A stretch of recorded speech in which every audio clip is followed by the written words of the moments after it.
Resident Evil 7. This game has so many fucking. This game has a good fucking story, and yeah.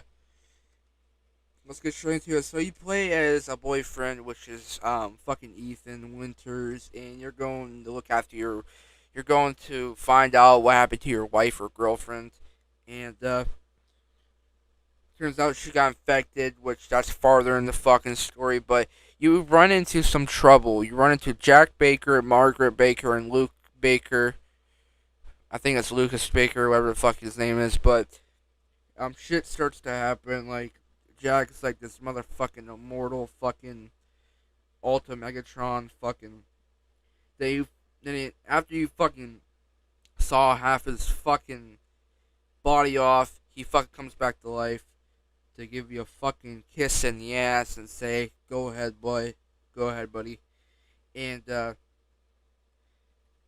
like Jack's one of my favorite characters in the game, in my opinion. But then you have to deal with Margaret Baker, which she's a fucking Spider Woman that crawls over the fucking um ceilings and fucking walls and shit. It's so fucking weird.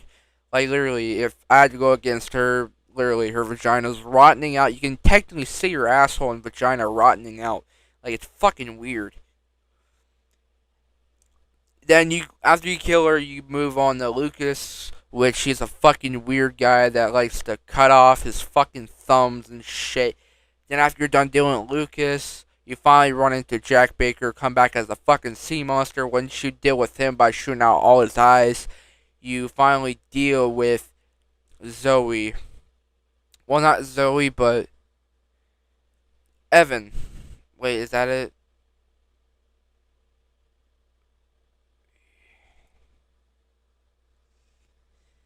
That weird little girl that had the weird little girl. Oh yeah, you get to play as Mia for half the like part of the story because she's stuck on this boat and shit, helping this guy because she never told Ethan the real story and why she went babysitting or some shit. But I love all the lore to the Resident Evil games. This mainly this story is way better in my opinion. I think it's the best Resident Evil game out of all of them. But yeah. Eventually then eventually I lost my place. Fuck retard. Um then eventually you save Mia. Well, you and Mia well, there's a part where you either inject Zoe with the medicine or Mia, and if you pick Mia, you won't have to technically fight her at the end. But I technically picked Mia because no one gives a fuck about Zoe. Come on, you gotta be dead ass. But if you end up picking Mia, you end up not having to kill her. But if you end up ejecting Zoe, your boat crashes and shit.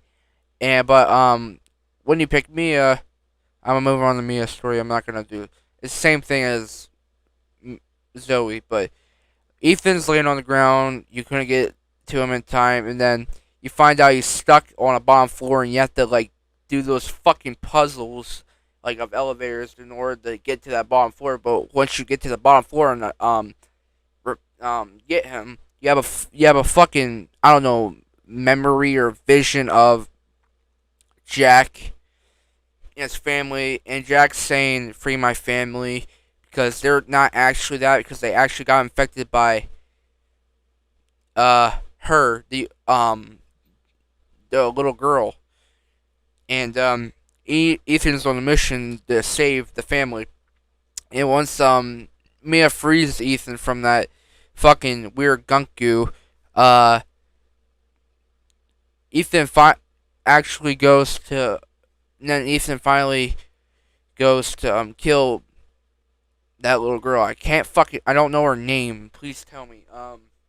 But then after that, makes it to this weird underground fucking bunker or some shit, and the girl's like a mega weapon. The little girl's like a mega weapon.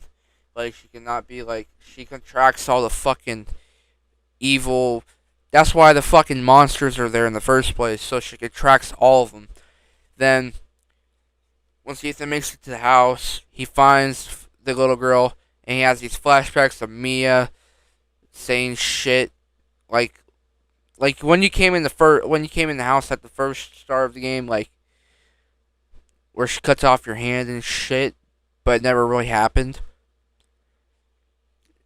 It's still kind of creepy in a way, but once you make it upstairs, you inject her with the needle, and you find out that the grandma is actually her, and she turns into this big fucking monster after you defeat her, and you meet Chris Redfield, and then after that, the game ends.